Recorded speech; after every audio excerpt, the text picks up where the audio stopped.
Hello, everybody. Welcome back to the Clue Crew podcast. My name is Katie, as always. Allison, however, is not with us tonight because she's not feeling very well, so please go send her some love. But in the meantime, I am here with Maddie. Hello! And our special guest for the week, the lovely Cambria. Hey! Yay! So, our game for the week that we're going to be talking about is Message in a Haunted Mansion. We have a ton of notes written out for this game, so we got a loaded episode this week, hopefully. So this was my first time playing this game in a couple of years, which is a long time for me. I feel like I replay these games a lot more than most people do. So, but yeah, no, it had been a long while since I last played this one, and it's good because I had been like in the mood for it for a couple weeks now. So that was nice. That's good. Mm-hmm. Yeah, I played it. The last time I played it, I think, was last like fall or something. Because around Halloween, I was doing like a spooky marathon, so it hadn't been super long. I played it recently, actually, but it's very irrelevant for me because I've mentioned like a few times I know already, but for some reason this game is like, have you ever heard of, I think they're called like Tan Man, which are people that you can see and then you immediately forget what they look like? That's what this game is for me. And I don't know why. It's not like a criticism of the game because I think it's a me problem, but I can immediately do something in this game and 5 seconds will pass and I'll immediately forget whatever I was doing, like in whatever the game showed me. Like I have finished this game before and then immediately thought to myself, wait, who was the culprit? And it's just, I don't know what it is, and every time I'm like, okay, this time I've played this game more than any other game of the Nancy Drew series, and I still feel like I have the least grasp of an understanding of it, and I don't know why and what it is. Like every time after I was like, I must remember a little bit more because it was really, really recently that I just replayed it, and I still opened the house and got lost, and I was like, wait, where is Lewis again? Amazing. Anyway, so I am here in present, and I, have finished it very recently, so I feel like it's somewhat fresh in my memory, but I also know that I have strong limitations on my capability to talk about this game. We have to hurry before your memory goes away. Right. Incredible. Yeah, I do agree that this is a pretty, like, I hate to say it, but it's a pretty bland game, I think. I feel like that's fair. Like, I love the creep factor, and I love the mansion itself. It's so gorgeous.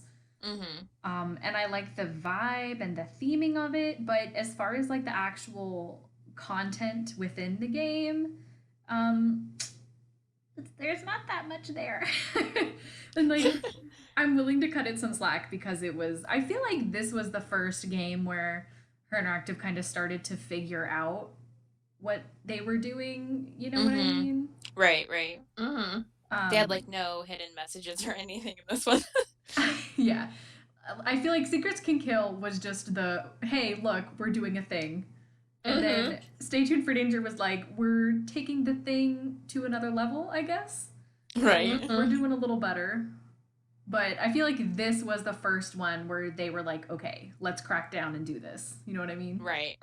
Yeah, I feel like it was almost a recalibration after Stay Tuned for Danger because they came really hard hitting, but they made too many things like needing to be triggered, and it caused like a lot of chaos and difficulty in playing. And so I feel like they took several steps back with this game in terms of doing that.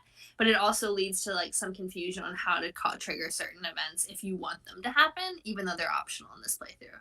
Right. And I feel like that kind of plays into why this game is just so foggy. Like, because I feel like it's foggy in my memory too. Because like I feel like because it takes so long to trigger some things, like you just kind of spend a lot of time just wandering aimlessly around, like trying to figure out what to do. And it's like you kind of almost get lost in the mansion, even though there's like not much of it there. You still kind of like get lost in it. And it just has this like very much like dream like state. I don't know, like it just has a weird vibe.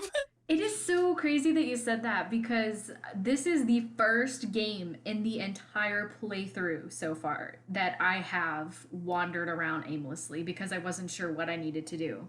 Right? Like That like never most, happens anymore. and I mean, to be fair, it could be like partially because it had been so long since I Mm, last played it. So I didn't have it, I didn't have it memorized in the same way that I have a lot of the other games in my memory. right. Um, but yeah, I feel like probably because it was such an early game, it's a little murky about like what needs to be done. Right. Um, Especially without a task list. Thank God they started adding the task Oh my lists. goodness. I Yes. I think Scarlet Hand is the first one that has a task list on her laptop. Yeah. Yeah. Um, but yeah, glad they did that. Anyway, um, yeah, I wish that I liked this game more than I do. But if you guys remember a little while back on Tumblr, everybody was sending each other like the play revise trash for the different games, and I Mm-hmm. always put this game on my revision spot Mm. because I would kill to have a remaster of this game. Like it is Yeah. it's just the theming is so down my alley. Like Victorian mansions and ghosts and hauntings and the backstory and Yes. like just everything about it. But think about how much better it would be with characters that looked better Oh my gosh. and Not a who fan of didn't talk Puppet like Charlie? this. Oh my goodness. Yeah. Yeah, Um, and yeah. just more meaty gameplay. Longer, Mm-hmm. more things to do, more clarity. Anyway, Right. it'd be amazing. Go ahead, Yeah, Cambria. yeah, I feel like it's just like for me mostly it's just nostalgia and like just the vibes. It just has great vibes. It Like does. very Nancy Drew vibes. But I Yeah. definitely think that like it's weird, but in my mind, Stay Tuned for Danger is a higher quality game than this one. I don't know if everyone would agree on that, but like I don't know. I just feel like that one has more it's a little bit more like slightly more linear, so it's like easier to go through. I don't know. This one is just very like wonky. It is a little wonky. I think Stay Tuned for Danger is longer. Yeah. And so And I think just that that, benefits it. yeah, like that alone can make a game feel more like what Mm-hmm. you said, I think. Yeah. Um, yeah, I definitely think they tightened up a lot of things that needed to be tightened up between Stay Tuned for Mhm. Danger and this game. But I do kind of know what you're saying at the same Yeah, I time. think the overall quality is better in this game, but I still prefer Stay Tuned for Danger in Yeah. terms of plot and overall like vibes or storyline, I think. Because I think you're right, Katie. There's so much that they could have done with this. Mhm. And I'm just gonna end there. Yeah. I just Sorry, leaving me. no, quick, grasp it. But like because I think also some of that like weird dreamlike state I get from this game is because it was the first game I ever like was in like got me introduced to the series. I'm not gonna say it was the first game I played because I was a very wee child. Um, it is like some of my first memories. I kid you not. Aw. So, yeah, I just remember because like we had a really dark computer screen and like we couldn't change it for some reason. It was an old computer and we just would wander aimlessly around the house like and it would be so dark. And then we went up to the attic and we couldn't see anything except like that creepy baby doll head and we got really scared. Understandable. Yeah, it is Yeah. terrifying. Yes, I was 6 years old when I played this game for the first time, so obviously Oh, I was no. like, I had no idea what I was doing, and Right? and it scared the poop out of me. The Like ICU in particular is the one Yes. that did it. Scared me this time too. Yeah, that one it does usually get me.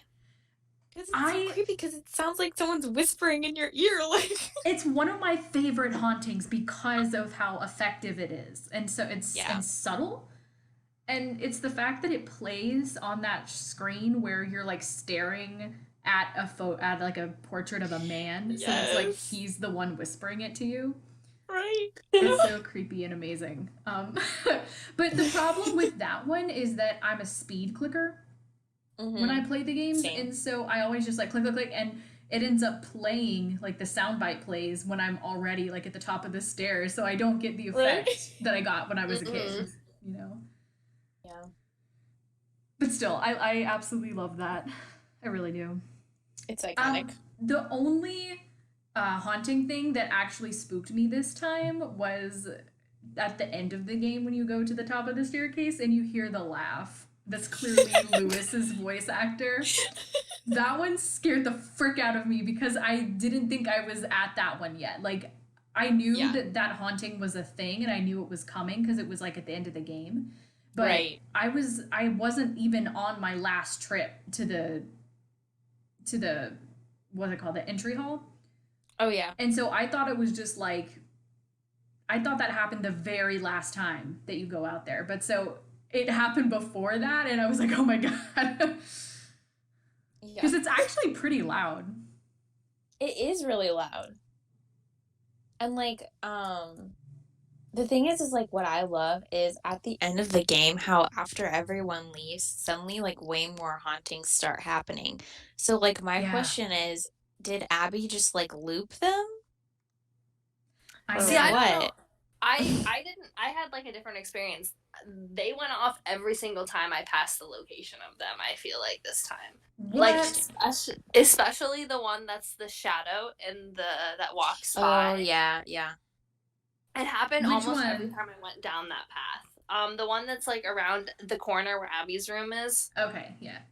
And that's the one that usually freaks me out the most because it always is like out of the corner of my eye. Yes, right? Yeah, that's why I love that one. Oh, yeah, that's one of my favorites. It always like makes me doubt whether or not I saw it in the game where it was like something else. And it went off every time. That one, and then like the woman crying went off. Like they were always going, and I didn't notice a change in consistency or timing at any point. But I wish I could get that. But that was different than the last time I played through it, where I feel like I got none of them. Right. I got like seriously like some at the beginning and then some at the end. That was it this time. Yeah, and that's always been my experience. I literally thought that the shadow that is around Abby's room, that corner, I genuinely thought that shadow was only programmed to show up twice in the game because I've never seen it more than twice. Same. That's so strange. It's crazy. Like, I really want to know how this was set up. Like, but I know, right? Because here's the thing. So when I was younger and playing this game, I mean, I say younger. I don't mean when I was like a baby, but you know, after I got into the games, for real, when I was a little bit older, I noticed that what I believed was the pattern, and I still to this day have always believed that it was the pattern.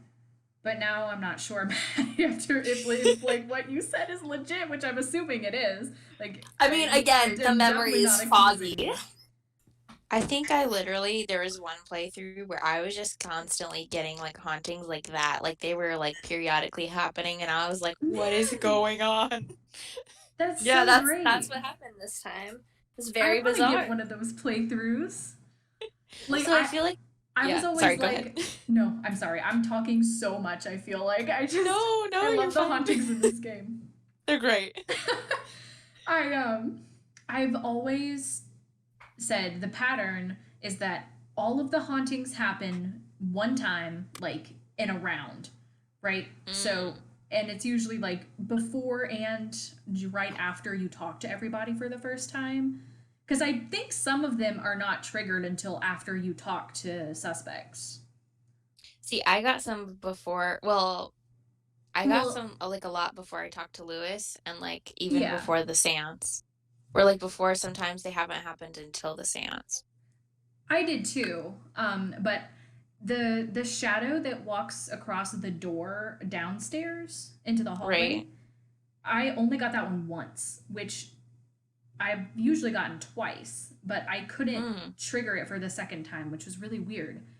Because the other part of my theory or the pattern that I'd picked up on was that, you know, everything you get each haunting one time, And Mhm. then Rose is like, hey, we're going to the Winter Festival. And then after everybody leaves, the game basically resets the hauntings. And so Oh, and just every like throws them on you. yeah, and so like all the hauntings will happen one more time before the end of the game while everybody's gone. And so that has always verbatim been my experience every single time I've ever played this game. And so that's why I assumed it was a pattern. But now, if you're telling me that you get I playthroughs literally that are every time I inconsistent, walked out of my room, I was haunted. that's Oh my crazy. gosh. I want that. How many times do I have to replay this game to get that? I But don't like know. that's what's so cool. That like adds to the game for me because I'm like every Yeah, time I play it, I don't know what I'm gonna get. Like agreed. I love that. it really adds. Like I don't know. But I do like the fact that I think they do on purpose make it so that after everyone leaves, you get hit with a lot of hauntings because it just makes it like way more scarier that you're all alone and these things are still happening. I didn't even Yes. get them to leave. That was the other thing that happened to me in this playthrough. Like, no one ever told me they were going to the Winter's Ball. And I Really? kept trying to trigger it too because my tapestry wasn't vanishing, and I was like, I gotta keep talking to Abby so she won't invite me, and they'll go off on their journey. And it didn't happen. I just went to bed, and then the tapestry was gone, which admittedly was creepy, but like That's so crazy. they were Are you all still serious? chilling in the house. Yeah. That's so funny. So let me tell y'all my experience from this playthrough was I like you start out the game in Nancy's room, right? So I click on everything there, look at everything. I take a photo on my phone of the daughter symbols, and I'll have it for later. And I click on the alarm clock to see what time it was. I literally could have sworn that it said 8 a.m. So I was like, cool, got all day, a morning game. Apparently, it starts you out at 8 p.m. Yep. So I went down and I talked to Rose and I did the inlay thing. And suddenly, the next time I went to the dining room, she was gone. Charlie wasn't downstairs. Lewis wasn't downstairs. Abby was sleeping. I accused her of being lazy because I thought she was sleeping through the entire afternoon. And I'm accomplishing all of these like mid to end game like, plot 4 a.m. points. Yes, I was like, I got all the tiles for the fireplace in the study. I opened the passageway. I went down to Charlie's hideout. Like, I did everything in this one Oh my night. And I was like, gosh. where is everybody? What is going on? And then I freaking realized that it was the middle of the night and I needed to go to bed. I feel like I did that maybe too, but like I feel like it should be obvious to us that it starts in the PM because it starts out the game and you see it's at night raining. God dang it. You're right. It Like, could have also- been a dark morning. Maybe. Wish I I really could like that opening though. I wish Yeah. I could remember anything about the opening to have an opinion on. Like, I'm not kidding, y'all. It's real bad. I don't know why, and I played this game so many times to try and remedy this, and it never works. Oh my gosh. It's like so iconic though because like it opens and like you see the mansion and it's raining and then like Nancy turns on her little light and then she Dear like best. starts reading her letter. Yeah. Oh, Greetings I don't from know. stormy San Francisco. Oh, it brings back so much memories. The talking. So many. Oh, God. Welcome to my latest cyber mystery. I can't. Honestly, like, is it just me or did Nancy's voice start out being really low and husky in like this game? Yeah. And then randomly around like final scene or Scarlet Hand, she like lifted it about 3 octaves and suddenly she was up here. And then it dropped again by the She end went of the through series. reverse puberty. So funny. And then like Danger on Deception Island. Welcome to my latest case. It kills me. That's Briefly became Minnie Mouse. It's like every time I'm like, Nancy, stop. Hi, my name is Nancy Drew. It kills me. Anyway. The voice acting in the early games is just so, like, wild to me because it's mostly the same people. Like, I just don't understand what was happening. If it was in the editing process that it just became so choppy, or they were like, this is what video game soundtracks that should sound like. And so Right. please talk at a slow pace so it's easy to understand to everyone who is listening. No, but like I think I have a theory, and it's based off of how did you find Charlie? How did you find Charlie? Because I'm pretty sure the reason why she says it that way is because they didn't tell her the context of when that line happens in the game, and Lonnie thought she was asking, how did you find Charlie in the basement? Because, like, that's how she asked it, like, how did you find Charlie, like, you know, camping in the basement, and she's supposed to be asking, like, how did you find him to work for you? How did you find Charlie? Okay, but normally, like, the voice actors, and especially when it's like long distance, but even when they're recording in studio, like, generally they'll record like 3 or 4 different takes of the same line using Right. different like inflections and stuff. And so I'm like, why the hell would they even choose that one? I know. It really, I do like the idea that they just have no idea what the context of any of these lines are. You know what? In the interview that they did with Frank and Joe's voice actors, they kind of said that, I think. That, like, Yeah. they get really rough scripts of, like, their specific lines, but that they don't see anything else about what the game is or what any of it means. Right. Wow. So, Yeah, I can see that and be like, I don't know, is Charlie a person? Is he? How did Is he a you dog? find Charlie? Is he a ghost? Like, what is he? Somebody at the office was just trolling. They were like, wow, listen to this take. This will be a great sound bit compilation one day. They heard her say it and they were like, this is too iconic, we gotta put it in. Yes. The one that got me this time was during the seance, when at the very end, when the woman is coming through the mirror and he goes, my wife. Yes. Where can she be? Yes, that gets me every single fucking time. He I sounds like a cracked performance magician. I just, my wife, And where can she be? Searching for her. My wife. Where can she be? Victorian John Mulaney. The seance is over. Victorian John Mulaney. I like saying the phrase, my wife.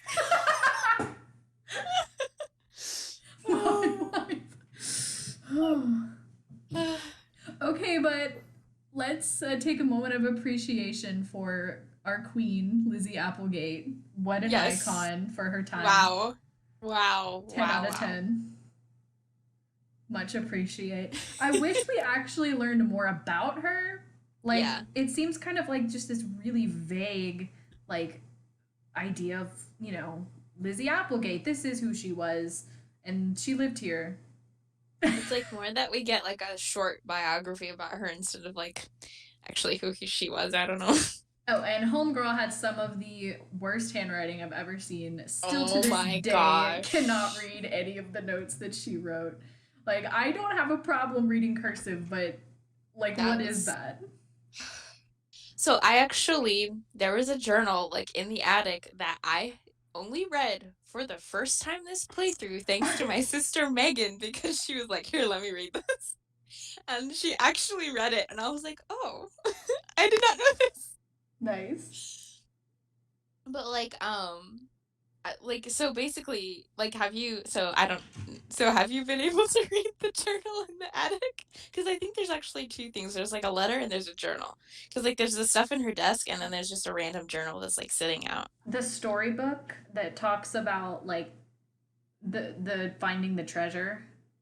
No, there's like there's one of them that's like the really crazy cursive, and it's like about how it's like Lizzie's diary almost or something. I don't know. Mm-hmm. But she basically writes about how she was like in China, I think, and she like was given this puzzle box, which she like references, and it's like the puzzle box that you like find the ruby in at the end. And she's like, oh, I was like fascinated by it. And then I was like, what if there was a house that was like a puzzle box and there were like each room was like themed and like there were puzzles in each room. And then she like asks the box maker about it or whatever, and he's like shocked that like a woman is speaking to him or whatever. And she's like, wow, sexism is all over the world. And that's the end. Dude, seriously? Yeah. I guess that's a testament to how much I adamantly refuse to try attempt to read anything in her handwriting. That's so Yeah. cool though. Like if they had used a more accessible font and Right? maybe like made that more prominent, like instead of just tossing it in the attic, like if maybe it was a key item that you find after solving a puzzle, I know. then I Like if think you that hold would on have, to it or something.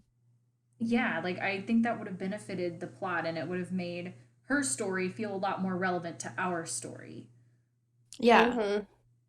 And like the thing is like that makes sense why she was like, oh, let me like put all these puzzles here and like explains where she got the puzzle box and explains the Chinese room, you know? Yeah. Mm-hmm. And like it also has that link between like the paper you find in the office that's like the guy writing to the editor and he's like, how dare women be on the stage, you know, like Oh it my god, has that yes. like plot line. And then like kind of like how, because like when you start the game, I don't know if you guys felt this way when you like first played it, but like I remember we thought that E. Valdez was a man, and then you find out no, it's Elizabeth Valdez. Oh, oh my god. I'm just now realizing that E. Valdez was Lizzie. What? I'm fairly certain I've had this revelation before, but I don't remember it. Okay, can I break down the whole like thing, because I remember it has taken me several playthroughs to fully piece together the Go for backstory it. of this game. Okay, Okay, wait, so now I get it. Now I yeah, see. yep, yep, I was thinking for some reason E. Valdez was El Diablo, but that's nope, Diego Valdez. yep. That's what we always thought, and then one day I realized it's actually Lizzie. And they even put in the note from him where he's like, I don't want to call you Lizzie because you're Elizabeth, like Yep, emphasizing the Mm-hmm. E. yep. Dang, dude. Yeah, so like, um, so essentially, like, you kind of start off the game and you like find the paper in the basement that tells you kind of about the Ladies Protection Society. I do like how you find little bits of information around the house and then you like slowly piece them together. However, Yeah. you can miss something because it's written in horrible cursive and then you won't be able to figure it out. Yeah. But so like you find that and like you find like you see like the El Diablo wanted poster in the basement and like you like kind of get the surface level stuff and then like you have Abby tell you, oh, you know, the name like Valdez just keeps popping up or whatever. So you have a seance and you're like, okay, so someone here used to be named Valdez. And like you find if you're able to look at the papers before the fire, you like see that it was owned by an E. Valdez or like the phone that was like ordered or whatever. And so you're like thinking that this is a man because in the seance, it's like, oh, he's looking for his wife. Valdez is looking for his wife. Well, then you like go to the attic and like you read all this stuff and you're like, Lizzie, like Applegate owned this house and stuff like that. And you like see that it was like her hotel and you're like kind of confused. And then you slowly realize that it was actually Eve Valdez was Lizzie and she married this guy, Diego Valdez. Right. So, and the thing is actually that's really cool because they kind of have the streamline idea about how like sexism and how she like dealt with that and stuff. Like there's like bits about that, and then also she Yes. probably had to sign everything as Eve Valdez because then people would think she was a man Dude, because like yes. yeah, because And like it's go ahead, sorry. Oh no, you're good. I didn't mean to cut you off. It's No, you're fine. interesting too when you have that conversation with Lewis too, and you mention how that she was dressed like a man once, Right? and he goes off immediately on this sexist thing of, oh no, she was an elegant lady. Oh She my would never do gosh. anything like that. Yeah. Yeah, because you're like, oh, I think I heard about her wearing men's clothing or something like that. Because don't you hear that from like Emily or something? Somebody, yeah, yeah, somebody mentions In the Somebody. words of Henrik, I Oh! can't remember. No, I think Abby does because Abby's like, we found these old antique photos of a woman wearing Yeah. man's clothing, Oh, okay. which I'm assuming she did for her play. Fun fact, when I was really young, I thought Lizzie was actually El Diablo. But Nice. which I'm kind of still disappointed that wasn't the case. Well, I'm still a little confused because it kind of implies that she's the one that put everything in the safe, but then the safe is from El Diablo to her. Right. So true. I'm pretty sure I don't know, because like I think she kind of put the safe together and then she just like put all of their, because she puts their like marriage license in there too. So I feel like she's kind of like putting all of her mementos in there. Oh, true. True. So yeah, So, like, but if he it wrote is her that confusing. letter, maybe that was because he's talking about, like, I'm about to go off on another trip or whatever. Maybe it was his last trip. Yeah, I don't know. She I might wanna have put like it in there. I don't know. But like yeah, so like because Abby mentions the picture and like she dressed up for the plays and stuff like that, and then Lewis is being annoying, um, and so she like owned she like had it be first a hotel and then she changed it to the Golden Gardenia Inn. I don't know. It was confusing. Anyways, she had to stop the hotel, and that's where you find the piece of paper that Wing Tang, her chef, she has to let go because she's stopping, like she's not going to run the hotel anymore, so she's like relieving him of reference, and she also includes Wing Tang in her will. Right. He like gets like 10,000, like 10, I don't know, he gets a Yeah, lot of man, he money. got a lot. He got a lot of money. Good for him. Isn't he also referenced in the book too? Yes. That Yes, okay. so that's like what's really cool is like because then you're like, oh, so she actually like mentioned this guy, Mhm. and then like so basically she like set this all up because she wanted to hide the Christmas gold, and then like somebody said that, I forget where it was, but like she was possibly there when they actually had the original heist. Um but then the thing is like she hid it, she put it all together, and like based on her letter that you find under the stairs, she was like, oh, when you come back, you're going to find this and stuff like that. But he obviously never came back because the house, well, the gold's still there, and the house went to the Ladies Protection Society. Right. So, also, I'm like confused because Charlie said he like was a rancher and like never married, but was very wealthy and like helped out people a lot. So, like, I didn't pay attention to a lot of the dialogue. I'm gonna be honest. it's okay. It's in he like mentions that, I think, after you mention the floppy disk. Also, there's a lot of dialogue options where you can accidentally ignore something and then you don't get the information. So like Yeah. yeah. But it's confusing. I don't know what happened to him. It's kind of sad. But I'm yeah, super and then intrigued by this backstory now. right? It's really like this is what I think has also been another pull for me for this game, because I just feel like every time I find a new bit of information or I kind of infer a little something, and like I don't know. But and then like also the thing is like what I'm confused about is like if they stole like he like writes in his letter, he's like he's basically Robin Hood. But like why didn't they give the Christmas gold away?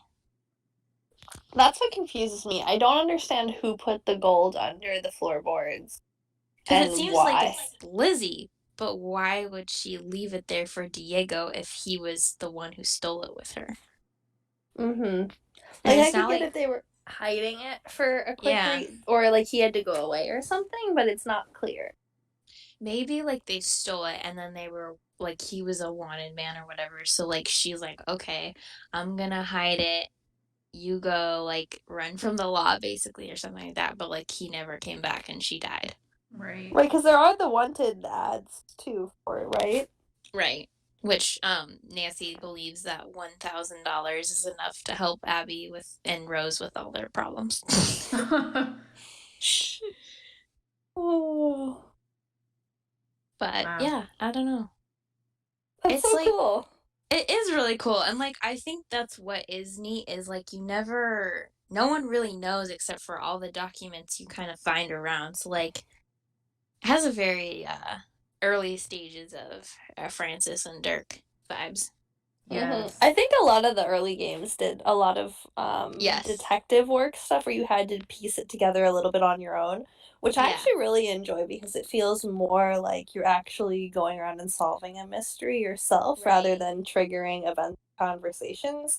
It just sucks in this particular case when a lot of it's not readable. Yeah. Right. Like, what were they thinking? Because I literally never read that journal before. Like, I read all of her other stuff, but that one was just so hard, and I gave up every single time. I always try to power through it, but there's just like a few words that I can't get, and then it just Yeah. throws off the whole meaning. Or I'm midway through it, I'm like, I don't remember what I read at first. Because it's taking so long. Right. Yeah. Also, a cool Yes. detail I noticed was the lawyer who is talking about like the transition of ownership of the mansion also signed her will and also was there like on their marriage license. Oh, cool. Oh, so maybe they're all part of his gang of thieves. Honestly, I would not be surprised. That's so cool. It is. Also, I was just like thinking about when he was like talking about how he's like, I only steal from the rich, and he's like, and I give everything to the poor and stuff like that. I was like thinking of BuzzFeed Unsolved and Shane Madej going, "Hey, steal from the rich, do it, Do it. I love that episode. Oh. I don't even remember what specific episode that was. It was just so iconic, though. It was the, I'm pretty sure it was the museum heist one, the Gardner heist. Yes, it was. She was like, I mean, you kind of have a weird desire to root for the bad guys. I was like, hey, steal from the rich, do it. Do it. Anyway, What an icon. So Yes. good. Honestly, though. Yeah. So now I'm just like picturing Diego with Shane's face. Him in like a cowboy hat. On Yeah, I was his about to ranch. say, dressed as a cowboy. Oh. Was a very minor detail I noticed on this replay is how Rose talks about the Chinese room being crammed full of furniture when they first bought the place, which obviously makes sense given the backstory. But then if you read the letter that she wrote to her friend in the the parlor desk drawer. Oh yeah. She mentioned something about like, oh, well, I'd love for you to stay in the Chinese room, but we have to actually get furniture in there or something like that. And I was like, wait, what? Rose. That's dumb. I mean, I That's don't weird. think that was like explicitly what she said, but Okay. it was just something that kind of vaguely, like, it clearly indicated that she was still in the process of decorating the room. Huh. So I don't know. Maybe they, like, maybe moved some maybe stuff she out. Yeah. Maybe it was full of stuff, like boxes and things, and they had to clear it out and then like actually put it together. Yeah. That was always Yeah. what I assumed, And that it was then- just like so jam-packed. Yeah, that's true. Get new sheets. And there's also a difference between furniture and like decoration. So Mhm. Yeah. maybe she meant more like they were still decorating the room. Right. Yeah. Fun fact, the poem is just some actually a tacky ornament. Lewis is right. It has nothing to do with the mystery. Right. Oh. I love that poem though. It's like memorized. It's etched in my brain. I know, right? Although for some so reason, cool. when I go to recite it, my brain always wants to skip the Eye of the Phoenix line.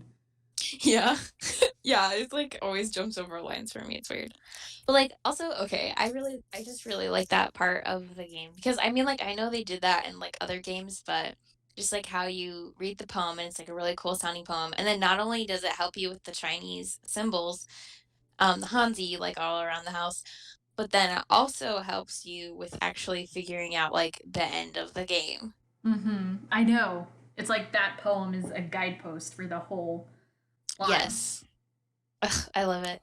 It's very, very cool. But yeah. Speaking of Lewis. Y'all, about half of our notes for this game are Lewis related.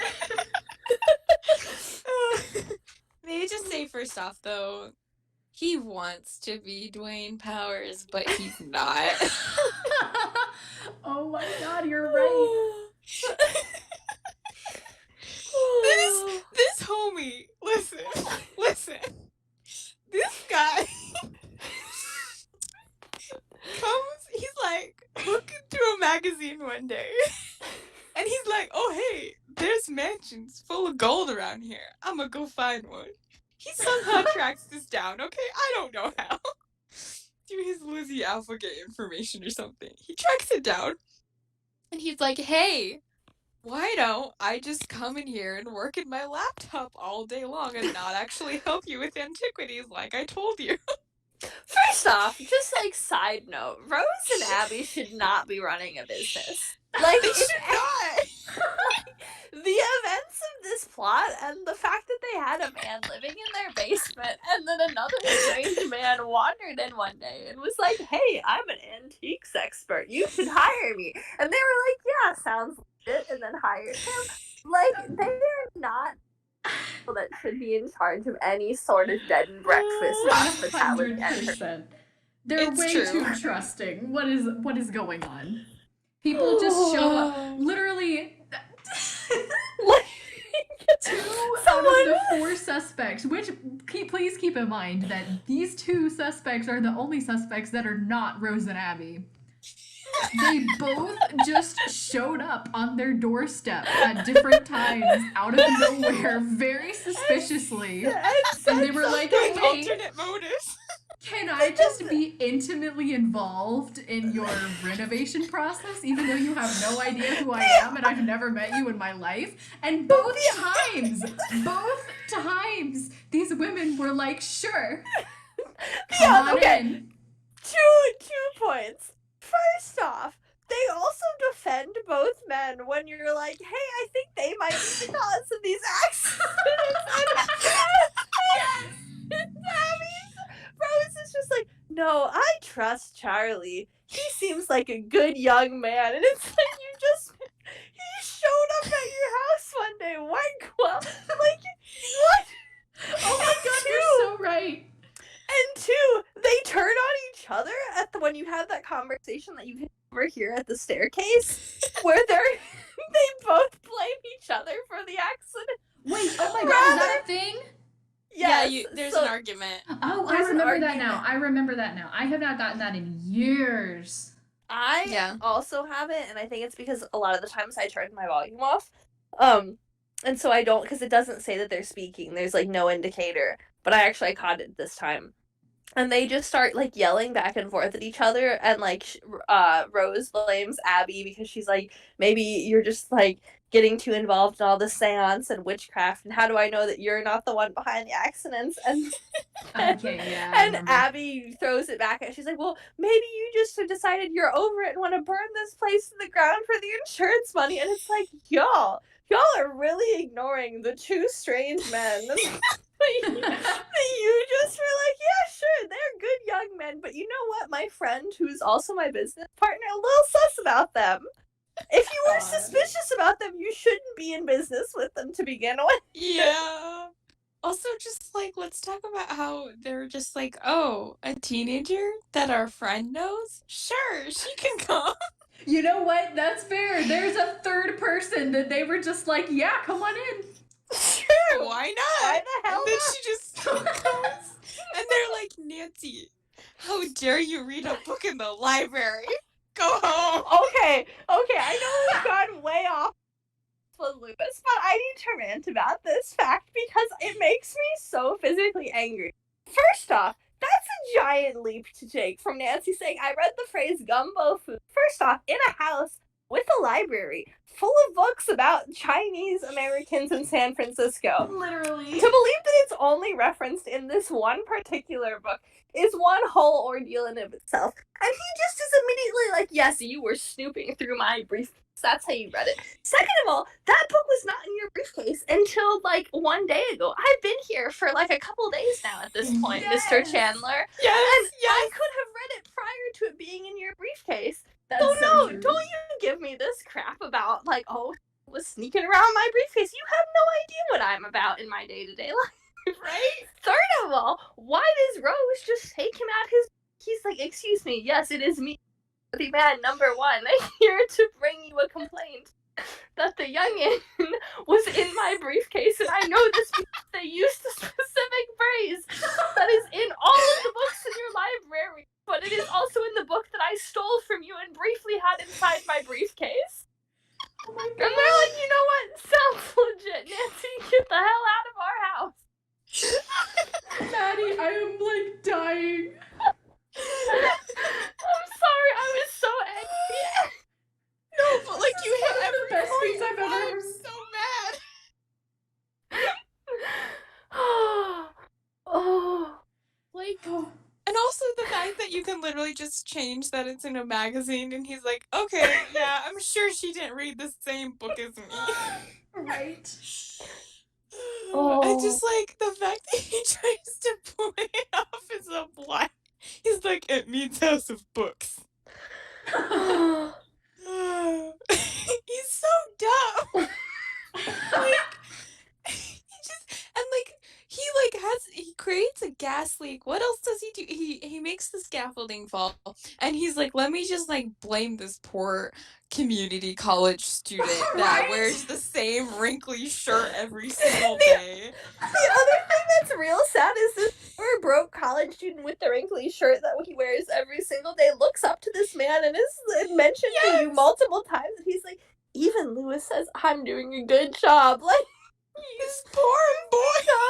A father figure for this young man, and instead Oh man.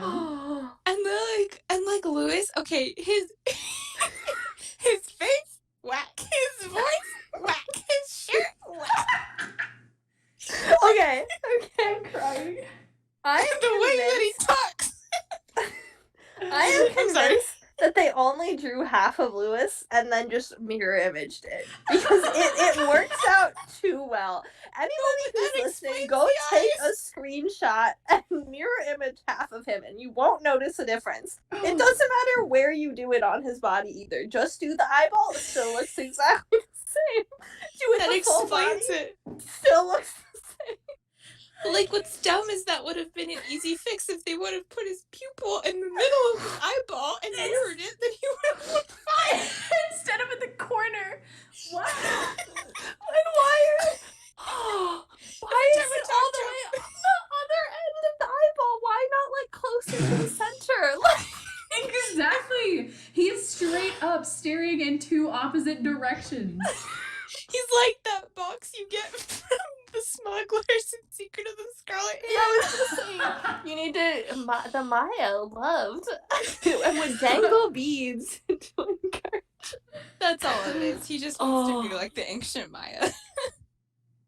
It's called cultural appropriation, Lewis. Look. Read a book or a magazine. Maybe a magazine, because you seem to fly off the handle about books. Okay, it's really funny that we already talked about like how ridiculous it is that Rose and Abby like let in these suspicious strangers, because I was like specifically going to bring up how blatantly obvious it is that Lewis is up to something. Like, it's literally his entire role within the story is incredibly suspicious. Like, my note for the listeners is literally Lewis suspicious AF. Like, this It's true. antique dealer just shows up and is like, hey, I can help you with your renovations if you let me sit in your study all day. I'll leave my laptop there even though I go home. The other thing is, too, he's trying to bribe you to sell to another client the whole time, and that doesn't get you like worried. You're like, Yes. You're like, I wonder why he keeps telling me to sell it to him. Yes, you know, it's almost like Her Interactive started like developing this game, like developing it, and they forgot that these characters that they created have only known each other for like 2 weeks at max. It's like they started writing the characters and the situations as if like they've all known each other for years. Right. But when you actually think about it in context, these people don't know who they are. Like, the only people who know each other are Rose and Abby. Right? And like also doesn't like Rose say, maybe I'm just like, I don't know, it didn't happen this playthrough, maybe I'm just making this up, but I feel like she says one time that her and Rose, like Abby, I get them confused all the time. Her and Abby aren't that close. It's just like she was like, "Hey, I'll help you buy this, this mansion," and she was like, "Cool." And that's why they did it. Maybe you hear it from Hannah. Maybe that's what I I'm don't thinking know though, of. because in the letter that I referenced earlier from the guy named Hugh in the parlor, uh, he reaches out to Rose first, right? And so in his letter, he Mm-hmm. specifically is like, how is your friend Abby? Which makes Okay. it They're sound they like kind of like vaguely know each other from community theater, but Hannah definitely gives the vibe that they weren't like intending to go in business. I don't know, the way it's phrased, it almost sounds like they were at an auction and Rose was about to be outbid, and Abby's like, "I got you, fam." And then they have enough money, and now like they're stuck being business partners together. But Yeah. at the same time, though, I think you're right that they do try to establish that they are friends. It's just they're so weird and like non-communicative during the Yeah. entire time that like it's a very weird friendship. Yeah, maybe that's why they have trust issues. And maybe that's why they trust random guys that come off the street. Oh my god. Oh, Yeah, but I have a lot of the characters in this game are just so weird. Indeed. Like, And, like, from the No, go ahead. go ahead. Like No, the go way ahead. they talk, the way they look, the way they move, the way they act. Yeah, dude. Like It's I bad. remember like Abby's hair being etched in my brain for all eternity and me just being like, why is it a block? Why? Yes, it doesn't move. It simply sits. Yep. That's for you, Austin. He'll know what I mean. I know this is gonna sound shady and rude. I'm sorry for that. It's not my intention. But these voice actors, It's these okay, you can say it. characters are literal cardboard. There is Yep. no emotion. There is no acting. There is no, like, anything. excuse me, but I think we can all clearly say that Charlie is made of wood and not cardboard. Yes, that's so true. That is so true. And okay, Scott Carty gets a pass because we know he's a very talented voice actor because he went on to be Ned. Yeah. But Rose and Lewis are the ones that I'm mostly noticed in it. It's just like, do you emote? Also, I just feel like the dialogue is weird in this game. It is very weird, and the actual like conversations as well, and the dialogue trees are just super strange. This is one of those games where you get two options for what to say. That's just slightly rephrased versions of the same thing. Yeah. I kept And then there's noticing like that. Yeah, and then there's like these other times where like you have an option to continue the conversation or just ask another question, and I'm like, dude, of course I'm gonna continue this conversation. I'll lose it. Right. But yes, Charlie is definitely made out of wood. That man is a puppet. I literally can't believe that I have seriously been saying that Charlie from Message in a Haunted Mansion straight up looks like a wooden puppet since I was like 10 years old. I have been saying it. And then come to find out, Maddie, that you have been saying the same thing. Yes, I'm so glad that I'm not alone in that. The way he moves is just so creepy. What else is the ruffled mouth. shirt too? Because it's like exactly crinkled, like, and like it looks like it's painted and stained in like a specific way. It's like carved, Yeah, it's carved, and then they painted it. Yeah, they were like, we want this puppet to be slightly ruggedly handsome. Oh my god. That's a terrifying life-size puppet. That's horrible. That's like legit what nightmares are made of. What did you say he looks like, Maddie? The love child of Ken and Pinocchio. Yes. Also, Every time I think of Charlie now, I just have to give a shout out to Rebecca. For her lovely video she sent us. Yes, we promised we would bring up the video, the message in a Haunted Mansion crack video. That she has memorized. Yes. Perfect. That's like, I just... Every time I watch it, I just laughed so hard. It was a really quality video. Thank you, Rebecca. We will try to get that link out there to revive it. God. He just says, "Hi, I'm creepy."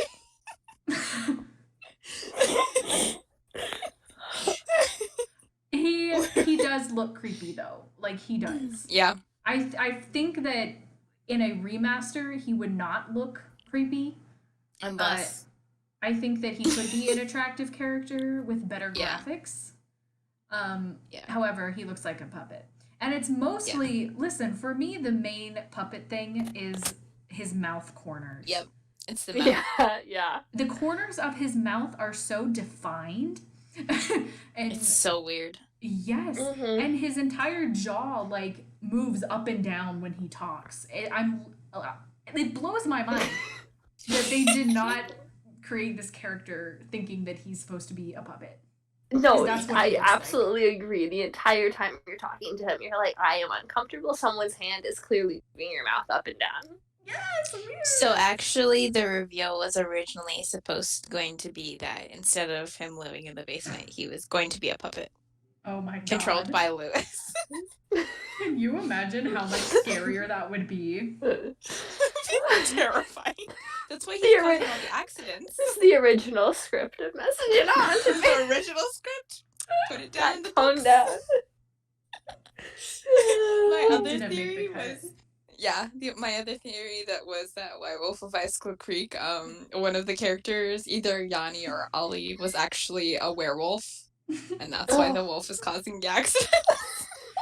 Listen, not to get off on Icicle Creek, but when I think about that game, the first post that comes to my brain is the one where that person's like, y'all think the wolf is doing these accidents with its opposable thumbs?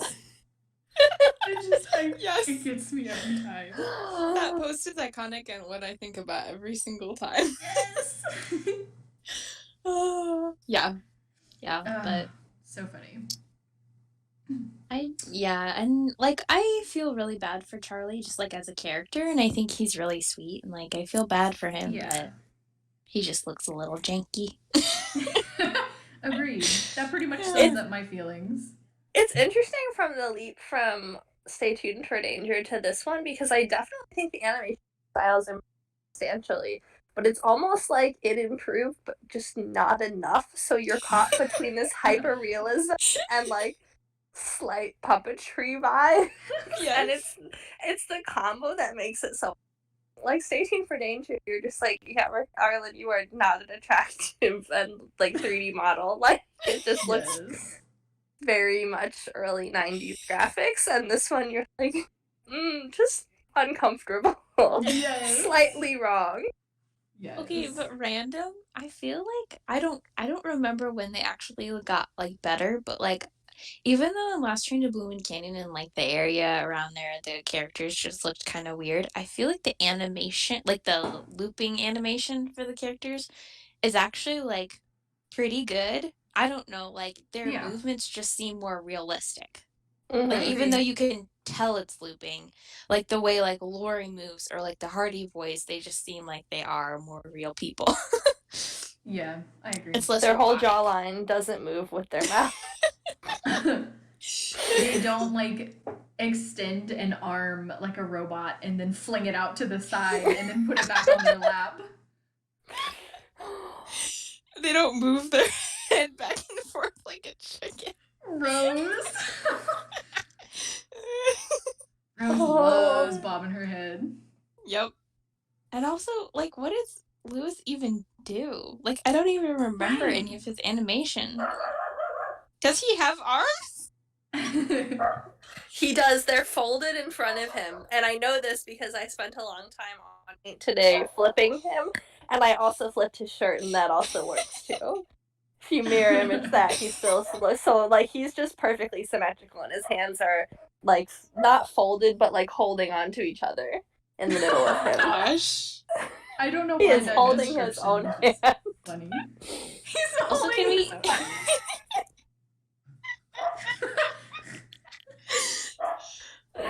Oh, Aw, Should shout we out just to talk your about- puppy, by the way. yeah, Yes.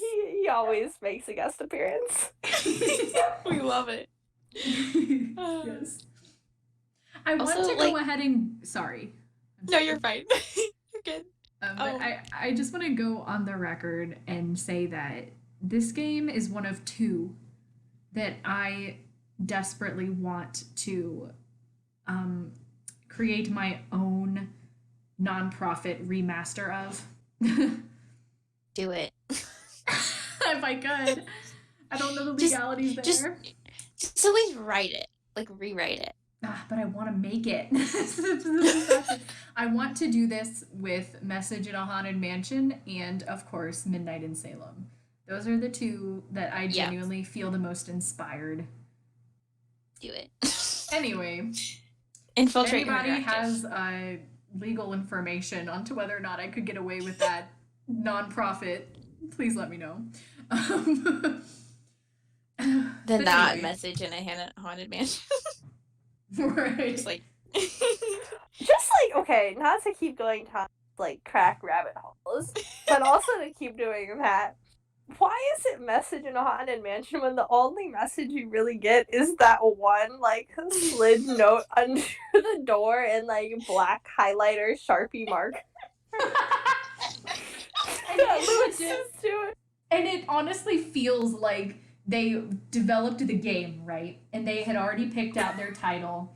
And they developed the game and they were like, ah, shit. There's no message in this game. They were just like, you know what, just throw it in there.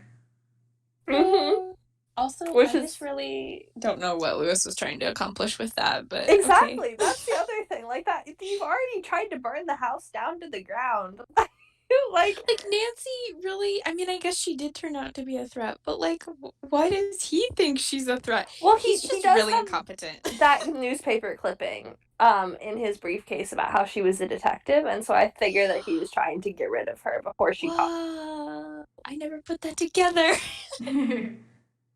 And I also do detract my other statement because I guess he wasn't doing anything too dramatic because he didn't want to risk the house actually collapsing. true. So that's why all of his stuff was subpar and clearly not Dwayne level of icon. He's not chaotic enough. He needs Yeah. to risk the whole entire house to get the gold. Right. Yeah. 100%. But still, also Nancy, again, credit to Amy for this one, but just open the door if someone slides a note under your door. Yay. Like, Yeah. he slides it under and then walks away. Like, you hear him walk away. just run down the hallway. We have the same problem in Danger by Design. Like, literally just Oh my open the gosh. damn door before you look at the note. Yeah. Or, like, doesn't something happen like that in the Deadly Device? And, like, that was weird. Oh yeah, the banging on the door, like stuff like that Yeah. too. But also, Maddie, I wanna circle back to what you said about Lewis slipping the note under and just turning around and speeding through the hallway. You get away. Gotta go fast. It reminds me of like I think things that we did as a kid. We're like, oh yeah, we're pretending we're mailman and are gonna like deliver mail to each other and like sliding it under the door. Like it's just so like like cheesy. Doorbell ditch Nancy.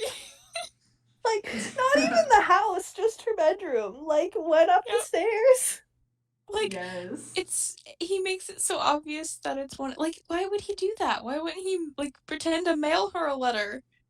It's also Why like wouldn't he folded up call so her? nicely. Like it's Yes. Like, it's like the worst threatening note too. Like all it just is like leave the mansion. I know. like, what does that do? I don't. He is not a poet, amongst other So things. He sad. really isn't. Like, Jane, a 9-year-old child, has better skills than he does.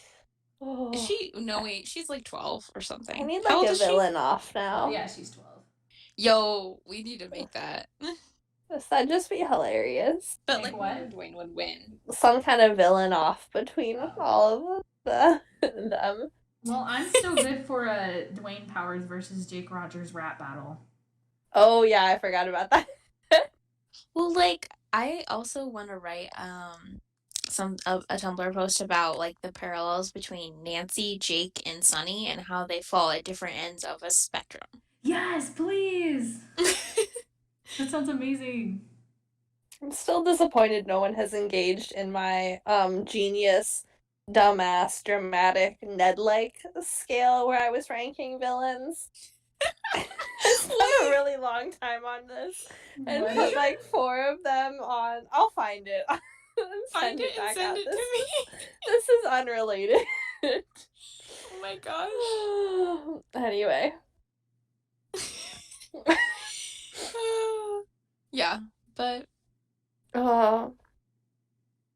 I really have a disdain for Lewis, not only because he's sexist and like also a jerk, but he just is sloppy and like you literally could find out that it's him because you're like, oh, it's Lewis after the fire because you know he tells Charlie not to like to return the fireplace screen, and then he's like, oh, shoot, and then Rose like is like, oh yeah, maybe I should just listen to Lewis and sell it to him. Yes. like, dude. Right. Speaking of dumb things Lewis does, we've yet to talk about the maze game password. If you Oh, forget God. your password, which, like, you know what? I'm okay with it in and of itself. In the idea that it's really, really long-winded for if you're on senior. I feel like sometimes, and so I could see like a young child giving up. But where he goes wrong is the fact that he has his actual passwords to everything located easily on his home screen once you beat the maze game. Yep. Right. So, talking about the fire thing, here's the thing. I did not get the fire when I played. What? Mm. It never, ever happened. And I was gosh. so confused. I was like, how do you even trigger this? I don't know. Did you look at the papers in the box? I did. And I have gotten the fire before on previous playthroughs, having not even looked at the papers in the box. Oh my gosh. But Did you look at the papers. Sorry? Did you look at the thing that like Rose insures the mansion for like what? That was one of the first things I looked at, actually. So I have no idea, unless maybe it's just because of how I played it, in that, like, I didn't talk to anybody for so long because I was playing in the middle of the night. Like, maybe that prevented me from unlocking a certain conversation that triggers it. So I couldn't get it to trigger for a really long time, and Same. I think it has to be a specific time of the day that you go into that room. Really? Yeah. Yeah, and I wonder if it has to do with the fact that if you talk to Lewis after the fact, he said he's in his office the entire time that it's happening, which, like, again, in the realm of bad excuses, so that's probably the worst one, where he says there's just thick walls. I was And so right he didn't next hear door. anything. He's like, guys, this library, it's thick. This library is thick. So I think you have to do it when he's at work. Yeah. Otherwise, it won't trigger. See, actually, I get the fire pretty easily. I'm just like, oh, fire. I don't get the seance very easy. The seance happens the second time you talk to Abby. Yeah, As long as it's nighttime. If you skip ahead and then it's morning and you talk to her, it won't trigger, I don't The think. first time that I talked to Abby was at like 8 a.m. after I realized that it was nighttime and I woke up again. And so then I did a couple other things. And then the next time I talked to Abby was around noon and it triggered the seance. Oh, okay. Well, like, my problem was this time, every time I went, she was, like, doing her own, you know, she's meditating, and Nancy was like, sounds like she's busy. And, like, I could not talk to her. And I was like, what am I doing wrong? I always thought that she stopped meditating after you talked to Rose about it. Maybe. I don't know. I kept like looping around and talking to everyone, and then finally something like triggered, Weird. and it finally worked. It was so weird. Yeah, because I I know did you do like a lot though. I think you have a dialogue option with both Charlie and Rose about, what's Abby planning for tonight? And so I always just thought that maybe you had to go through those dialogue options. I get don't know. I don't know. I don't either, This but I game is will. just so hard to trigger something. The triggers in old games like this are really, really tricky. I will sometimes. say, I laugh hilariously when Abby says, "I'm busy right now," and then slams the door and immediately. Like, it's just so, like, I have that, it's another, like, really fond memory for me of just, like, walking down the halls, Right.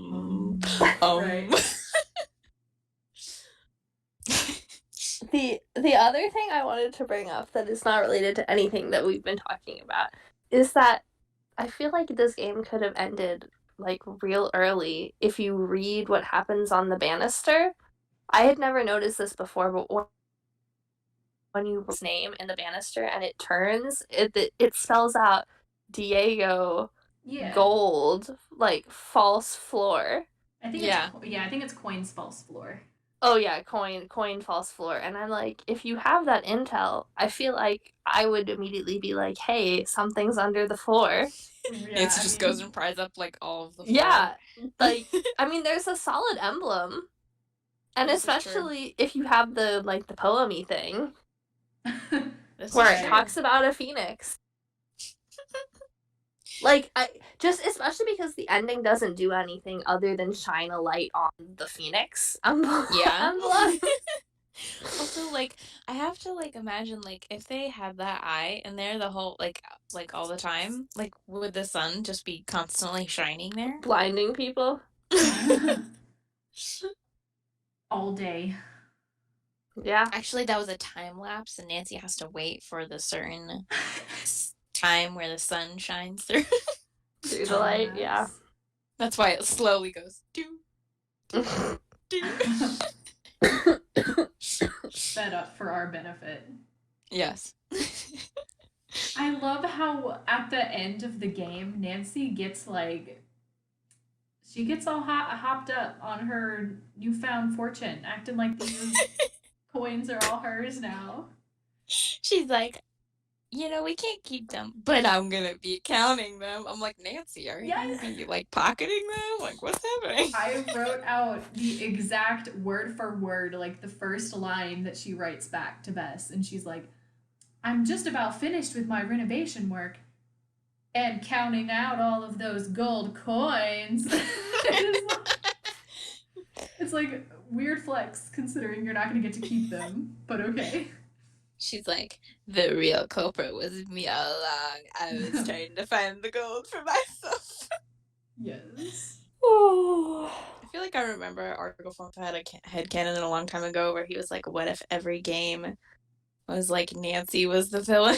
And he like wrote a fic about it and changed all of the endings. Again, to be fair, she does pretty much straight up murder somebody at the end of this game. How was that Should dead? have. Yeah, There's Lewis. No way.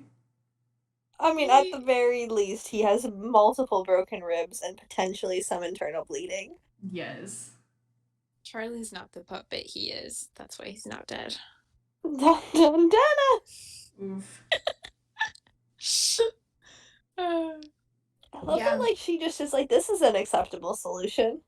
Rather than, like, call the police and just to tell them everything Or, like, about this I man don't that you know. Maybe take her crowbar to his head. I just love how she's like, nope, I'm just gonna walk up the stairs and drop this chandelier. And he just doesn't care either. That's the other thing. He's so like, blasé about the whole ordeal. Let me out of here. Yes. Y'all have seen the video, right? With the original audio for that. What? After you trap him under the chandelier. The YouTube video that was uploaded where somebody went into the sound files and they found like old unused ones that were apparently originally going to play at the end. Tell me. Like, It's literally incredible. I can't believe you haven't seen it. I'm gonna find now it. that you say I that, have seen it. I just don't remember it. I feel like I kind of remember that now that you say that, and I was just like, what? It's amazing. I remember when I was really little, I think the first time we played it, we didn't actually finish it. So when we bought this like for like Christmas or something, we bought this like pack of the first 5 games and we were like replaying them all. And we were like excited that we were finally gonna finish it or whatever. But I went to bed because I was a child and they finished it without me and I was so disappointed the next day and I remember like getting up and I was like to my sister, I was like, what happened? Who was the villain? Like what happened? And like she was like, oh, it was Lewis. And I was like, oh, and I was like, well, how do you stop him? You know? And she like was like telling me about it. And she was like, yeah, you dropped a chandelier on him. And I was so confused because a baby me did not know what a chandelier was. And I just pictured a chunk of the ceiling falling down upon Lewis and crushing him. And I was like, but wouldn't that kill him? Right. And then I saw it and I was like, oh, okay, but now I'm like, that would still kill him.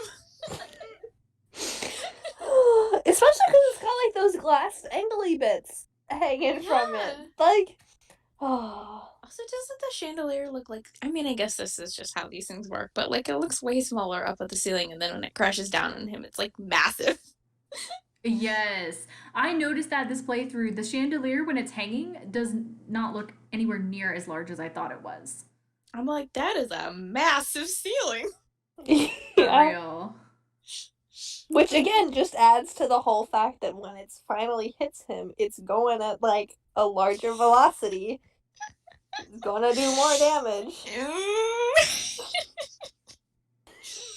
I know. Yeah. Nancy like sweeps up the money at that. Like another tab.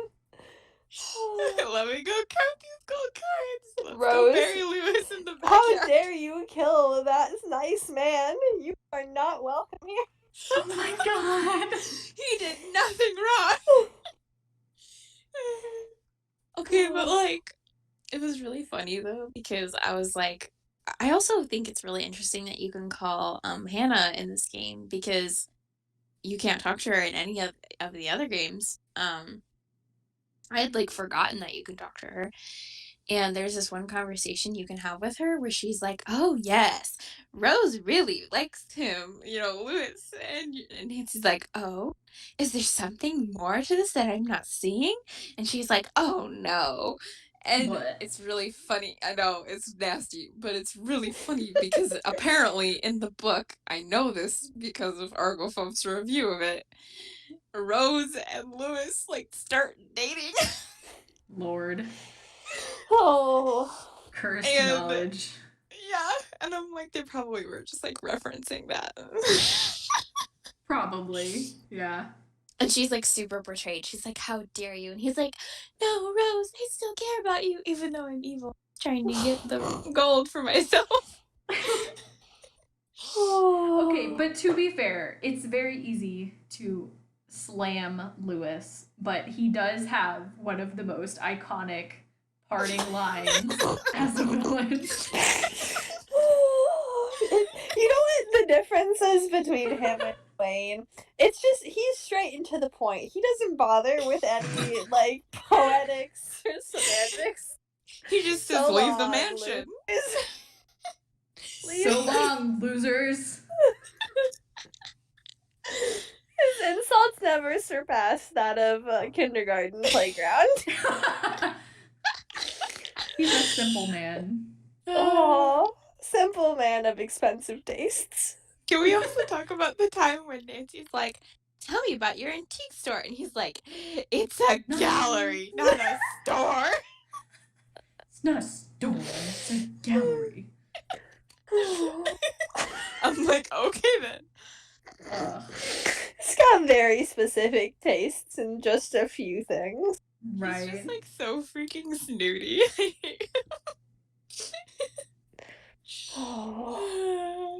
He's like, a teenage sleuth could never beat me. Right. Nothing Oh. goes over my head. My reflexes are too fast. Oh. Also, before this podcast is over, I believe I've probably said this before, but maybe not at the same time. But since it's Haunted Mansion week, I thought I would give a shout out to my childhood self who was convinced that there would truly at some point be a ghost floating over my bed. And I went in there after I Right? had that conversation with Abby. Right? And I Oh was my low-key gosh. disappointed it never happened. Right? It should have happened. Abby should have been like, I'm so mad I'm making a personal spook for you, Nancy. Yes! Or imagine like a Blackmore Manor-esque nightmare sequence where you Yes. just wake up and there's freaking Valdez floating Oh my above gosh. your bed, reaching out for you. Oof. My wife. Why? Where can she? My but- husband. Wait, but like I am now getting sudden memories of like when we had a very dark computer screen. I was terrified of the Chinese room because the music really scared me, even though I think it's super epic now. But like I But that's remember fair. looking at like the painting on the wall. I think it's like actually a painting, but like a real painting. But like the like fabric or whatever really scared me because I thought it was like some creepy monster thing. And then I remember every time we went to the door, the dresser was just like this dark blob, and it scared me every single time because I thought someone was standing there or something. I don't know. Like I Yeah. was just on edge, and I just remember that. Also, can we talk about the music because the music. Yes. I'm always down to talk about music. I love the music in pretty much all the games. This one just has really iconic themes, like, ugh. Yeah. And also just like it goes along with the design of the mansion just like so well, and like how every song is just like triggered by a certain area or whatever. It's like, and they're mostly like done via piano, but like they're just really, Yeah, but they're very distinctive tunes and melodies. right? And so good. Is there like the one song that y'all associate the most with this game? The one's like dun dun dun dun dun. That one. Well, that's the credit music.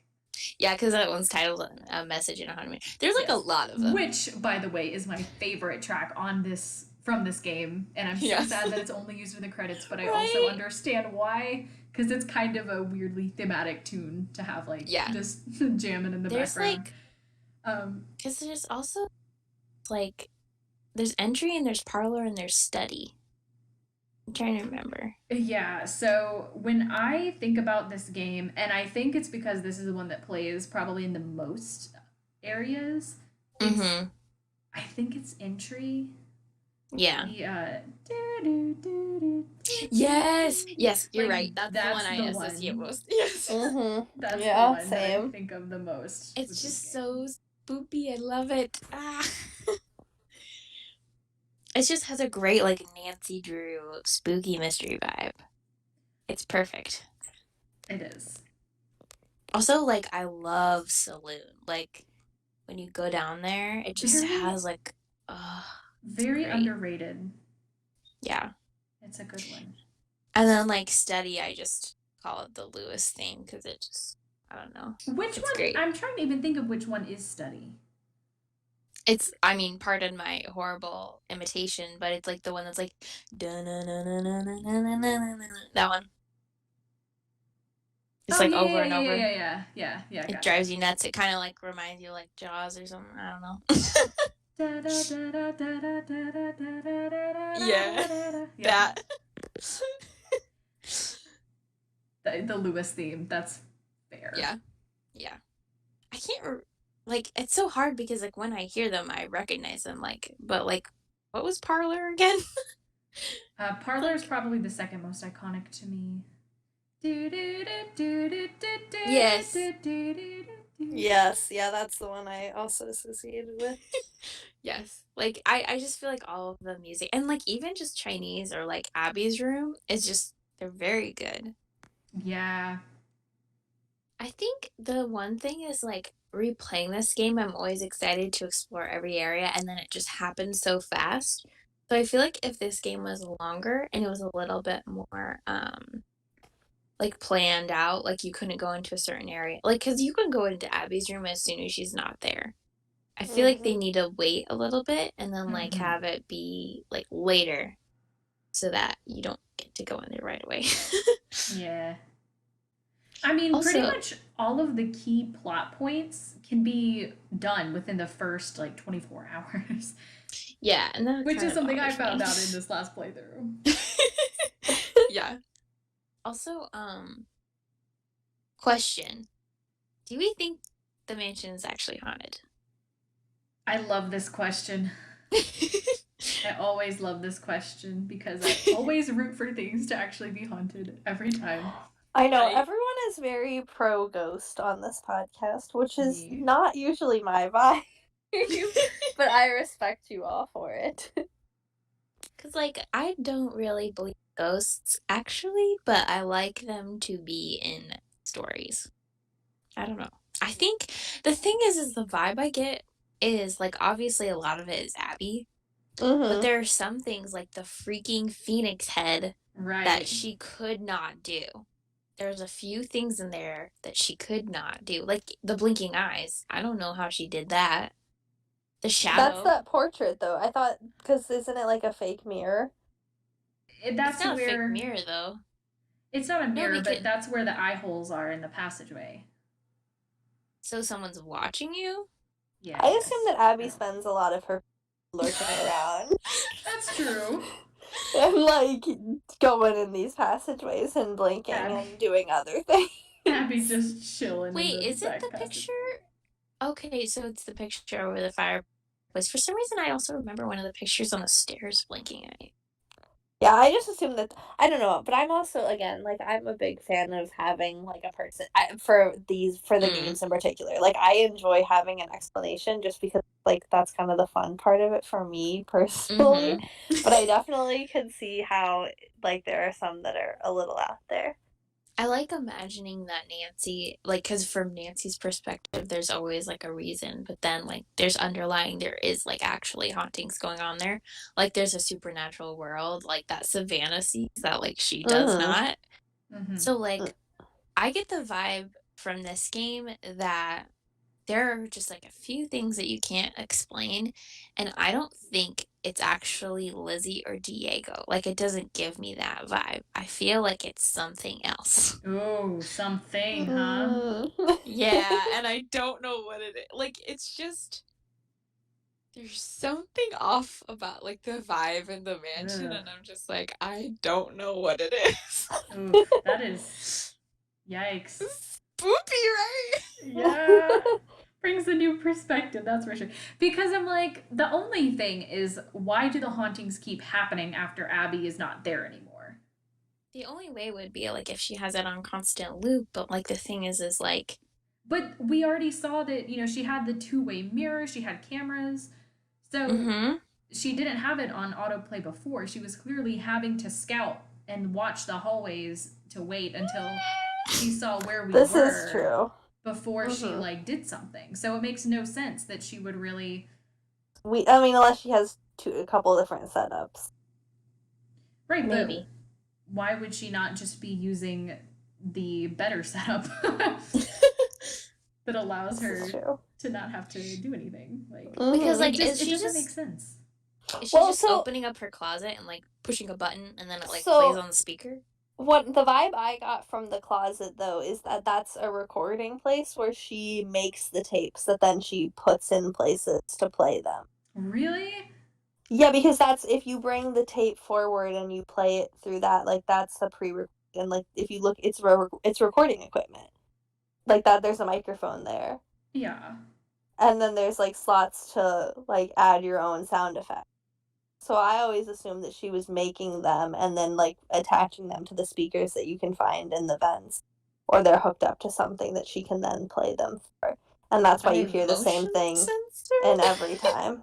I don't know. I think it's also very likely that she's just hanging out and like hit and play. But I also feel like that's more advanced than it would be to have them it's like an hour long tape. That I it just mean- says like set to play at certain times. Oh, that would make sense. And then she just like goes, rewinds, sticks it back in, runs Yeah. away. But I'm sorry, like, why would she be needing to keep surveillance on the hallways if, like, she wasn't I trying mean, I to... assume that it was like a mix of it though, because she could also like just be creepy and whisper things to anybody, like, you know, for like overall maximum creep factor. Like after a certain point, you're gonna get tired of hearing the same thing, but if you're, you know, in a range where you can do both, you have minimal creep that you don't have to maintain, and then you also have I can survey at any given point and like add my own creepy sound effects. Again, this is just one theory. I also definitely can I for this I don't know, this mansion doesn't give me the same vibes as any of the other in the Nancy Drew games, because I feel like you're right, in a lot of them there's stuff that's never really explained. I don't, and maybe it's just all of the characters in them are just like so themselves, and like that just overshadows any of the haunting stuff for me. That like I'm not someone who can deal with any like typical creepy things, and I feel like I could safely spend a couple of nights in this place and not get freaked out Yeah, by it, I agree. because it's so repetitive and kind of cheesy a lot of the time. Yeah, which that was actually going to be something I was going to say, like, against the idea of it actually being haunted, is it's like, we already know for sure that these are these specific things that Abby has been perpetrating. So then it's This like, is true. why would the ghosts just be reenacting the exact same things? Like, Maybe Boredom. they're learning. boredom. Monkey see, Maybe monkey they're just do. watching her and they're like, seems to work. Let's do it. Ghosty see, ghosty do. Or if we want to go off of the theory that it's something else, maybe they're activating her equipment when she's not around. Oh my lord. gosh. Stop. So that's why it's this thing. They can't speak. Oh my Stop. gosh. They just like repetitively play I See You like over and over and over again. Good. The phone one also really, like when the phone's ringing, because I don't really understand how she did that one. Like I know it's a sound effect that you can find, but it also like I'm like, how do you do that? Plot twist, Abby actually does have connections to the supernatural world, and that's how she's doing it, only she's just using it to get business for her mansion. It's just, part of me like sees what you guys are saying, but then the other part of me just can't let that phoenix head go, and also the vibe. Like, the only thing is, I guess you, like, maybe the stuff like the seat cushion lifting and the seat cushion too. And and the phoenix head, like, maybe it's just signifying like Nancy's state of mind, that she's like imagining it. Wait, there's one where the seat cushion lifts? Mm-hmm. Yeah, and I've never seen this. What, yep. in the entry hall, it's like, it's over there where the chairs and the table are underneath all of the pictures on the wall. I've never seen that happen. Other door. You gotta go do it. It's one of my faves. I mean, actually, I retract that. I could have seen it happen. I feel like it also happens in the parlor. Like, doesn't it happen in the parlor too? There's one where the blinds move. In the parlor. Blinds move. Yeah, I love that one. That's one of my favorites too. Yeah. I will say though, the Golden Gardenia is nowhere near as haunted as Thornton Hall. Yeah. Oh yeah. That's definitely haunted. 100%. Yeah, Thornton Hall is the one. Yeah. In the series that I'm like, there's no way around it. This place is definitely haunted. Yeah, I mean, I feel like the bad ending, Nancy's letter, definitely says that's true. Yeah. Yeah. But yeah, I don't know. I think I just like thinking about what if it was haunted.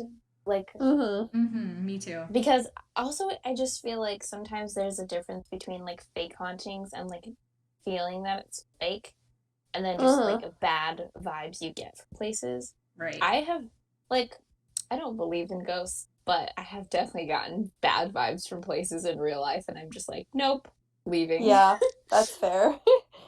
So maybe it's not just ghosts, but could be something else. But you know. I'm low-key a skeptic believer. I very low-key believe in ghosts, but I'm very much don't think I believe in them in the conventional sense. Right? I'm like, I don't believe in ghosts. And then I'm like, lights blink. It's a ghost. Yeah. I mean, I I'm think very everybody much- does that to an extent, for the most part. Yeah. Right. I'm very much I'll never know, and so Yeah. I'm not gonna dwell on it. Right. I Or don't like, really care when- to find out. I'm good. You're like, I I don't need to know. Yeah. I guess that's why I don't like the ambiguous, because like I like in certain realms I'm like, in this we're going to find out for like for sure about something, and this situation, so it's throwing off that certainty worldview that I need. I'm sorry, Maddie. No, you're good. You're good. I know nothing against it. I always love hearing all the theories about it. Although now it's making the place so much more creepy. Yeah. I'm gonna have that's to why I do retract. it. I'm gonna have to retract my ability to spend the night there. See, it's I think funny. it- I'm like drawn to things that I can't explain. Like I feel more comfortable dealing with things that do not have a solid explanation because I think it's more interesting. Mm-hmm. I like I'm- being encouraged to draw my own conclusions, and I get a thrill at things that are left up to interpretation. Right? Mm-hmm. Like I don't Yeah. know. I like things I that are like- left on a unknown. Yeah. I do to a certain extent. Like I need a little bit of direction. Like I think need it a few depends. Yeah. basis theories. But yeah, I think also again just back to the like kind of just maybe it's not haunted, maybe it's just like the dreamlike state that I just kind of I get from it, where you just kind of wander around and like all the old like furniture and stuff and just like Yeah. you can kind of slightly get lost. I find myself backtracking my steps very frequently, even though I've played this game so many times. I'm like, nope, that's not where I meant to go. Is it just They really me? need to paint that hallway Yeah. or the staircase. Sorry, go ahead, Katie. Wait, what's? Oh yeah. The back one. Yeah. The back Yeah. staircase, yeah. I know that this game is notorious. Like it has probably, it's one of the games that has the highest number of individual spooks in it. But is it just me, or like despite that, this game narratively has very little focus on the hauntings. I feel like. Yes. Mm-hmm. It's a side gig, Yeah. Right, because it's which like is annoying. you kind of find out fairly early on about Abby faking them or whatever. You can't even really confront her about it fully, Mm-hmm. or Rose or anybody else. I mean, you can talk about it, but it's not a lot of closure, I guess. And Nancy kind of mentions it in the beginning, like as an afterthought. I think it's just not really touched on very much throughout the game, which is kind of odd. Yeah, I don't know. It's like, yeah, it's just like Nancy just kind of like, I got bigger fish to fry. I have gold to find. Yes, it's like, there's gold hidden here. There are lots of accidents happening. Oh, and there could be like a ghost or something. I don't know. Yeah. It's canon. Nancy Shane Midday. Right. She does not believe in ghosts. But She less thinks Yes. it's chaotic. treasure. That is chaotic. I'll let you know. She did drop a chandelier. You know what? Yeah, she's pretty chaotic. Nancy is pretty chaotic. Don't know Sunny about on the- BuzzFeed Unsolved. Go ahead. Sorry, go ahead. I said Nancy and Sunny on BuzzFeed Unsolved. Yes. Oh my gosh. That's such a great idea. It really is, right? You guys, this is our second longest podcast ever. It's really, really creeping up on the Scarlet Hand one. We're at an hour and 40 minutes right now. Ooh. Ooh. What else can we say? Yo, I can talk for ages. He's like, I have to eat dinner. Yeah, I didn't eat before this. It's like 10:15. That's right. I Your haven't Yeah. had dinner. Oh Y'all no. need to eat more than Cheez-Its and frosting. Not together. A Those are balanced separate. diet. Yeah, for the record, I had Cheez-Its. Maddie had I had frosting. frosting. This has been a great time, though. I feel like Cambria has taught me a lot about the Lizzie Applegate story. I know. Thank you so much. I think real. you taught it to. I don't know if I knew it at one point. It definitely was gone. I don't think I ever fully realized. I mean, I might have at some point, but it's been years. Yeah, I definitely Yeah. don't think I knew to that extent. So Yeah. I really, really appreciate it. You're welcome. Yes. It's like, I don't know, just like one of my favorite things about this game is going back and reading through everything and figuring it out, you know? It's great. That's so cool. Just the ambiguity of the game and the vibes. Yeah. Yes. Yes. But yeah. So, sounds good. Sounds like that's a podcast. Join us for our next adventure. Right. What even is this week? I don't even know. I the don't game. know. I really feel like it's been a wild ride. I'm completely losing track. Yeah, same. Y'all keep talking What's while today? I look it up so that I can look at it. Be like, I know what I'm doing. Oh. Love Nancy. It looks Well, like the anyone last have it? game in the playthrough that I actually like made Tumblr posts about was like Oof, it's been a Deadly long Device. time. It's been a while for me. I'm so behind. I need to finish Secret of the Scarlet Hand. I need to Play Phantom of Venice. It's okay. You are the creator of your own destiny. You can skip them if you want to. You don't have to. I want to though, but then I'm getting behind, so I don't know what to do. Oh, Suggestions that you don't need. You can do whatever makes you happiest. it's Sea Week. I know. I'm so hyped. It is. It's Sea It of Darkness is. Week. I'm stoked. love this game. This is in my top 6, I think. It is a quality game. I'm excited. I've played this one a lot. Okay, Right. actually, I want to start it now. It sounds really good right now. Yeah, I feel like out of all the games, this is one of the ones that I've played the most. Sea of Darkness, that is, not Haunted Mansion, obviously. Yes. We will be back next week to talk about Sea of Darkness. I will love to hear about it, you guys. It'll be Well, great. thank you so much for joining us on tonight's adventure. Thank you for having me. It was a lot of fun. You gave us quite a few fun things to talk about. Yes, thank you. Me, but what if it's haunted? No, it was great. I'm now so much more suspicious of this place as a whole. Like, I've definitely moved it down to nope, nope, nope. I love it. My one goal in life. Run And them now out I- of their business. And now I just feel like I have to keep playing this game until I can get a haunting loaded playthrough. I know. I don't know and- I what want to it does. replay it now. Actually trigger the argument with Rose and Abby and the fire. That would be nice. And the fire. So yeah, I do kind of want to replay it. And it's like so short. You're kind of like, why not? I know, Yeah. right? It is one of those games. Mm-hmm. Anyway. No disc switching. Cool. I really appreciate the idea of this game and the aesthetic of this game and the backstory of this game a lot more than I appreciate the actual reality of playing this game. The actual game. Yeah, and the characters they need some work. Yeah. Yeah. I mean, I enjoy this game, I think, for the most part. It does give me the sensation of getting to live out life as Henrik post-fall on the pyramid every time I play.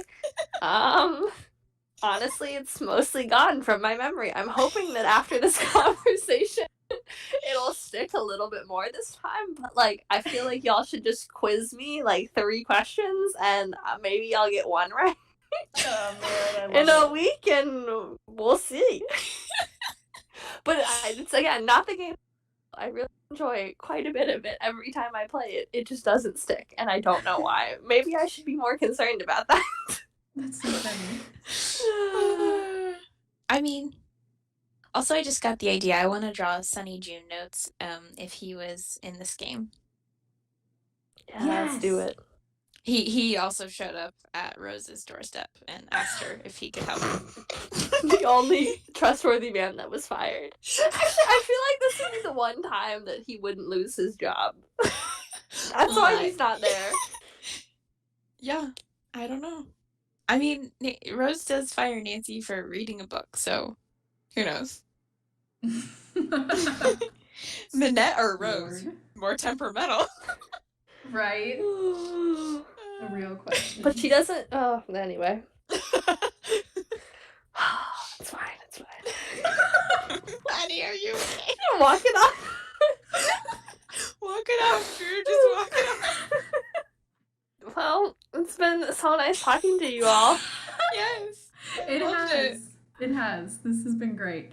Thank Been you so wonderful. much, Cambria and Maddie. Yes. You both contributed wonderful things to this conversation that brought me a lot of laughter tonight. So really Yes, appreciate thank it. you all. Thank you, and thank you, Katie, for being here too. Yes, as always. All right, awesome. Well, have a great night, you guys. You too. Night. Bye. Good night. Bye. Bye. Bye.